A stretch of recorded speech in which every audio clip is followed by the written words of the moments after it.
Pengadilan Negeri Bandung menunjuk Hakim Eman Sulaiman dan Panitera Ahmad Al-Atta dalam sidang perdana pra-peradilan kasus pembunuhan Vina dan Eki dengan tersangka Peggy Setiawan.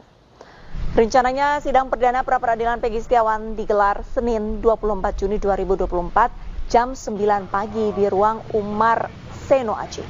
Ketua Pengadilan Negeri Bandung memastikan keputusan Pengadilan Negeri Bandung akan independen dan bebas intervensi. Pihak Pengadilan Negeri Bandung juga sudah berkoordinasi dengan pihak kepolisian untuk pengamanan selama persidangan pra-peradilan. Sudah mencek bahwa kelengkapan proses persidangan sudah terpenuhi secara maksimal. Sudah bersih, rapi, perlengkapan lainnya, baik kebutuhan media dalam rangka meliput sudah kita persiapkan secara maksimal dan lengkap. Proses mengadili di pengadilan ini adalah independen dan bebas. Tidak diperkenankan siapapun yang mencampuri dalam rangka untuk mengambil keputusan dalam perkara tersebut. Perjalanan 8 tahun kasus kematian Vina dan Eki masih terselubung misteri. Kuasa hukum Peggy Setiawan melakukan perlawanan dengan mengajukan gugatan pra-peradilan. Bahkan sejumlah bukti kuat dari status media sosial Peggy Setiawan sudah disiapkan.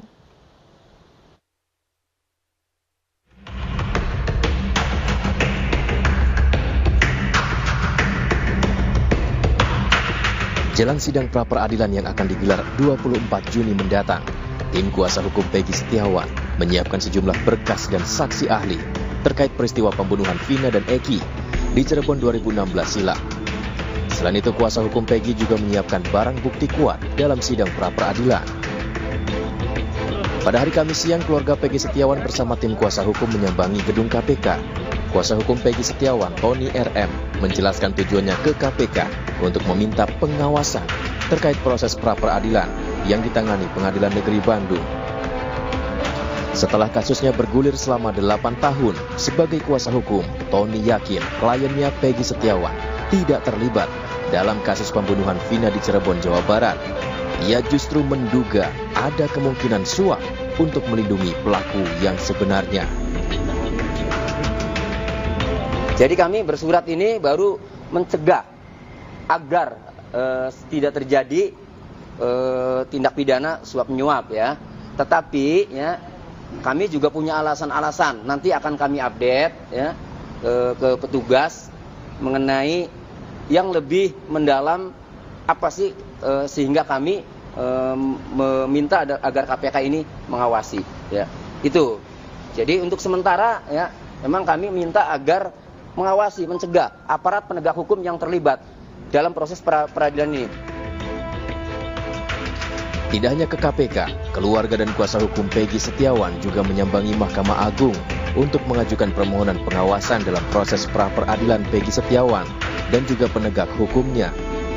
Rencananya sidang pra-peradilan perdana digelar hari Senin 24 Juni 2024 pukul 9 pagi yang dipimpin Hakim Tunggal. Namun kuasa hukum Peggy juga menyatakan jika nantinya pra-peradilan Peggy terancam batal karena berkas perkara Peggy Setiawan telah dilimpahkan ke Kejaksaan Tinggi Jawa Barat. Meski diselimuti kejanggalan, mungkinkah Peggy Setiawan yang melawan melalui pra-peradilan akan menang? Tim Liputan iNews melaporkan. 4 terpidana kasus pembunuhan Vina dan Eki melakukan perlawanan dengan bersiap mengajukan peninjauan kembali atau PK. Tim kuasa hukum dari Peradi tengah menyiapkan bukti-bukti baru yang menunjukkan bahwa keempatnya tidak bersalah.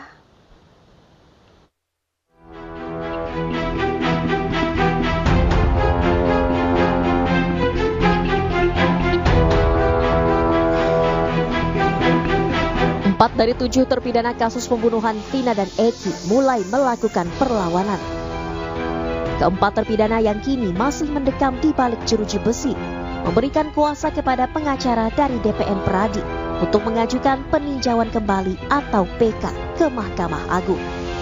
Mereka adalah Hadi Saputra, Supriyanto, Eka Sandi, dan Aditya Wardana. Saya Eka Sandi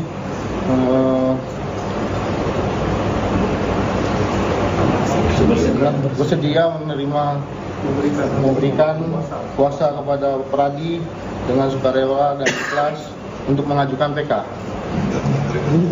Saya Rivaldi, saya dengan sukarela memberikan kuasa saya kepada PN Pradi untuk mengajukan PK.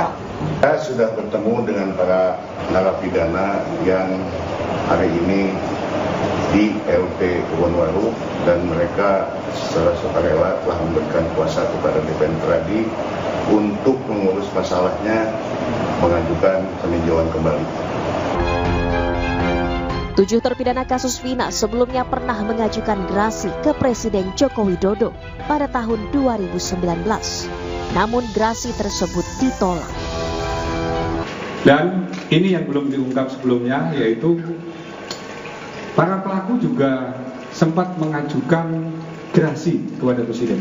Gerasi tersebut disampaikan oleh para terpidana pada waktu itu. Jadi diajukan